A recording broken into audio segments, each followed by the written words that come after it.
Thank you for watching. This is Richard here with Wisdom Investor, and today we're going to be talking about financial independence and retiring early, otherwise known as the FIRE movement.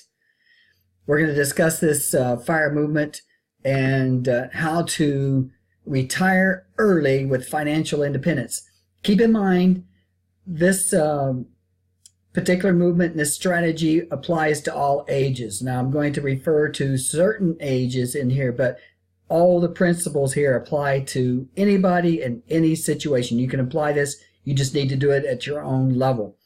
Okay, so appreciate you watching here today, and also leave your comments on if you've ever used this method or methods such or similar to this to build your own financial independence. Okay, so we're going to talk about the FIRE movement here. And here's what this FIRE movement is all about. The FIRE movement or lifestyle has been getting some traction, mostly from those in their 30s that are fairly well paid. Okay, again, you may say, well, I'm in my 50s and I don't make much. It doesn't matter. You can still use some of these techniques here. The goal is to save as much money on what they spend and invest this money so that you can retire in about 10 years. Okay? Again, you have to adopt this to your own methods. At the end, I'm going to go over some amounts of money to that you can accumulate and how far it's going to last. In many cases, it will require hard work and sacrifice, with the end game being that a person can retire early and have control of what you want to do when you want to do it. Otherwise known as critical mass. Okay, so let's get started. Now, some of this is going to seem really simple. Okay, some of it's going to seem really simple. We're going to go ahead and go over this. Goals of FIRE movement participants. FIRE movement saves between 40 to 70%. Okay, so these are people who are trying to save 40 to 70% of what they have been spending. Traditional savings are 10 to 15. So your average person, the words that are thrown out there, you go to work, put 10 to 15% in your 401k. But in this case, you're going to save 40 to 70%. The goal is to save $1 million, or the number that you have calculated that will allow you to retire early. So again, everyone's number is going to be different. In this case, we're saving 40 to 7% and trying to reach the goal of 1 million. But I'll use some examples here later where maybe you have less. Okay, so how is it done? This is going to seem simple, but it can be challenging. Now, for the person who's in debt, and it's over your head and you're having a hard time, some of these things are going to be challenging, okay? You want to get yourself out of debt. You want to get yourself in a financial position where you can save. The other side of it too is if you're single, it could even be a little easier. If you're married, you need to get both spouses in on the plan. Okay? If one person has an idea here, wants to follow this and cut costs, and the other one doesn't, it could be very difficult. So everybody's got to be on the same plan here. So reduce cost of housing, and various ways of doing that. Maybe you have a house, you own a house, and your mortgage is eating you up. You could sell it and downsize, buy a lower cost house. Or maybe you're renting an expensive apartment. So instead of renting an apartment for $2,000 per month, for example, go down to, cut that down to $500 per month in this case. Okay, if you're going to do the FIRE movement, you're going to knock it down 40 to 70%. You might go down to 500. It may not be the greatest place, but again, the sacrifice here is for about 10 years. Okay, reduce housing costs, and you're going to come up with some of your own ideas. Trim down costs of transportation. You may live close to your work. Get rid of the car, because the car has a lot of insurance that goes along with it, payments. That's your second biggest expense. A house is your number one expense in your life, and your car is going to be number 2. So either downsize the car, get rid of some of your cars, buy a used car instead of a brand new car. So we're going to trim costs in our automobile transportation. Lower tax liability by using 401k plans. So if you're working someplace, and obviously you're going to be working someplace in order to save, Put as much money as your 401k, your Roth, put as much money away as you can. Now your boss is going to, or your company is going to be matching a lot of this. So that's free money. That's going to really get you going in a hurry. Keeping the cell phone service costs down. And some of these are simple things, and I'm just using some examples here. You may have more ideas, and you know what you're spending. You know the areas that you can cut down. But cut some of your cell phone costs. I mean, some of these families have 5, 6 cell phones. Cut cost of utilities. So watch your cost of utilities in the summer. Instead of blowing the heat or the air conditioning down to 60, move it up to 75 and cut your cost of your electricity. Same way in the winter. Instead of having the heat up to 78, get it down there where maybe it's a little bit nippy, but you're saving money. Take advantage of credit card rewards. Okay, there's all kinds of money be given out. I just saw a company that's going to be giving out 60,000 reward points by signing up on if you have a credit card, by doing a checking account. Add multiple income streams. So look for ways to make additional money, additional income streams. Again, we're sacrificing for 5 to 10 years to accumulate a nest egg here for retirement. Financial independence, retire early. Cut cost of grocery bills. We all could do that. Instead of going to Starbucks, drinking your coffee, or buying the extra stuff that you get at the grocery store, trim it down. Okay? After achieving critical mass or the retirement number or goal you have set up, withdraw the money using the 4% rule. So after we get there where we want to be, we've knocked our expenses down 40 to 70%. We're making money. Now we're there. We have achieved that goal. So withdraw it at approximately 4% for the rest of your life. Okay, so how much to save? That's the question. So we're going to give some examples here of how much to save. So let's go over here and look at some examples. Now some of these I'm giving the big picture on some of these. So everything is going to be relative to your own particular situation. So here's a situation. We're assuming here that a person's 35 years old and is going to live for another 50 years. Now, you could be 50 and maybe you're not going to go another 50 years, but we're just throwing out some numbers here to get some examples of what can be done. So a person's going to go for another 50 years. They're going to do this by 35. Let's just say they do it by 45. They start at 35 and they do it by 45. And again, your level may be totally different. Maybe you only cut 20% off of what you're spending, okay, and get yourself in a position where you've got a nest egg for your financial retirement. Okay, 50 years.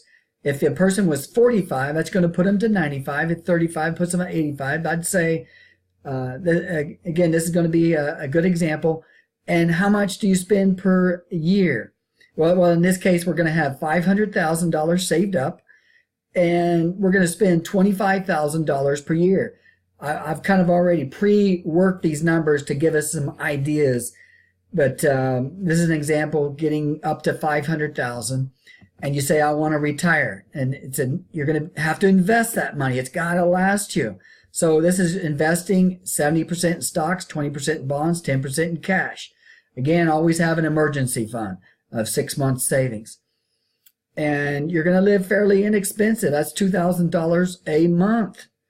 Okay?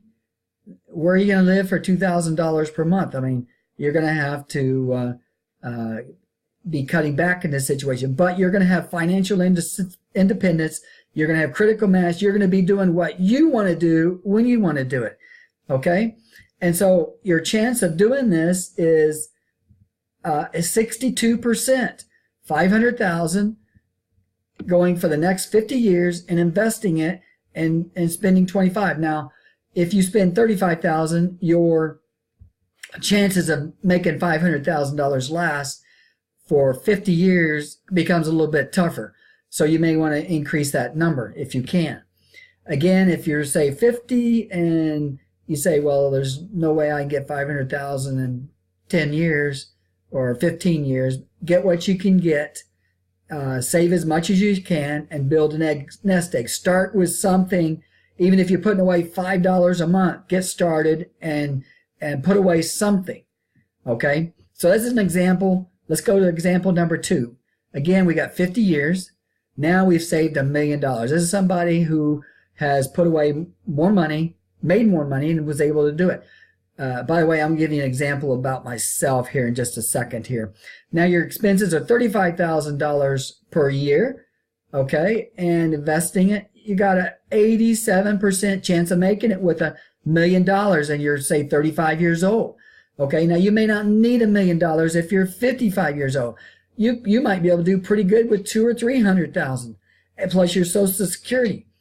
So again, these are some guidelines here to at least get started. You can do more research. We have more videos on saving at different levels. Check them out.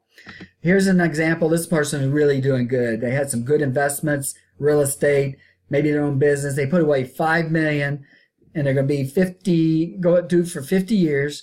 They're going to spend $70,000. They're going to live a little bit better, okay? But they've got a chance of doing that. 100% possibility if they invest that, 70, 20, 10. Now, let me make a couple of clarifications. Now, your longevity is a wild card. How long you're going to live. We don't know if you're going to go 50 years.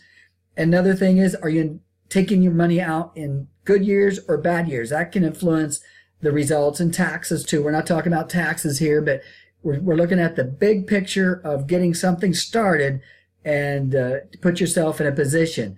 So this would be a highly successful person. Let me give you an example of myself. When I was in my 26, 27 years old, had a pretty good job. I was a supervisor with a company, and I was in San Diego, California. So I was making a decent salary in this conversation here. I was making in between 35 and 50,000. This was back 30 years ago, at least, maybe 35 years ago. And that was pretty decent money back then. It'd be like making 70, 80,000 nowadays. So I was in San Diego, single. I said, look, I'm going to rent a room. I got a room from a friend, $100 a month. And I was able to put some money away. I wasn't thinking of financial independence so much then, okay? I was thinking of, let's save some money, get a better car, a better house, or, just get started. Had I done it over, I might have done this strategy, the FIRE movement, but I wasn't quite there, but I had the right idea. So I saved my money, rented a room, $100. I knew a guy. I knew this guy a little bit anyway. Nowadays, you gotta know who you're renting from, I think. But I was able to put some good money away. Well, I was taking some classes too, and it helped pay for those classes. I had lots of money left over. I didn't buy a fancy car or anything like that. Now the next company transferred me over to Las Vegas. And I moved there. I rented an apartment for a couple months. I said, wait a minute, I'm putting $500 a month or so, $550 into this apartment. I said, I'm going to find me a room to rent. So I rented a room. I found another room for $100. Okay, this guy was renting 2 or 3 rooms out of his house. And so I rented the room, $100, and I was making decent money at the time. I mean, not bad, but I was able to save. I was able to put away, I don't know, $1,000 a month or more. Okay, but I had a couple of goals, and I wrote these goals down on a piece of paper, okay, and I put them right there by my door. Every time I left out, I would leave the door in my room, and I would look at my goals. One of my goals, I wanted to buy a house, and I wanted to buy a Mercedes, okay? Well, within a year or so, I had a house, and I had my Mercedes, okay? Again, I was a single person at the time. Now, let's face it, for a guy, you meet a young lady and you say, hey, come on over and see my room I'm renting. Well, that's not going to be too impressive, but tell her in advance what your plan is, and she'd probably get a little bit more excited. And it can go the other way, too, for a gal. So I was then transferred over to Long Beach, California. And while I was over there looking for a place to stay, I ran across a guy who let me rent his house for like $100 a month. It was a 2,500 square foot house. He was hardly there. and I was able to put away some more money. I bought another house there. I kept the house in Vegas. I rented it out. So I bought another house in Long Beach, California, with my savings and had money left over. So, looking back, I might have, and if I would have really thought of it this way, I might have really tried to build financial independence so I could retire, but I was thinking of acquiring some things, so which is fine. So take some of the ideas from this video and use these ideas to help you build your financial wealth. I want to thank you for watching. Leave your comments on what you think. I know everybody's in a different situation, different place, different time. So leave some comments. Let us know what you think. I want to thank you for watching, and also make sure you help somebody else. I'll tell you this, I'm not a person that needs to have the fancy stereo and all kinds of things like this. I want to have enough money to take care of me, my family, and help somebody else. I get excited if I see somebody down on the street and I can give them $100, or a friend needs $100. To me, that's more important. I want to be able to help somebody. I want to have that money so I can help somebody. And because what good does it do if you're just spending on yourself? Help somebody. Help at least one other person. If that's all you can do, just help one other person. Okay, thanks for watching. Have a great rest of the year.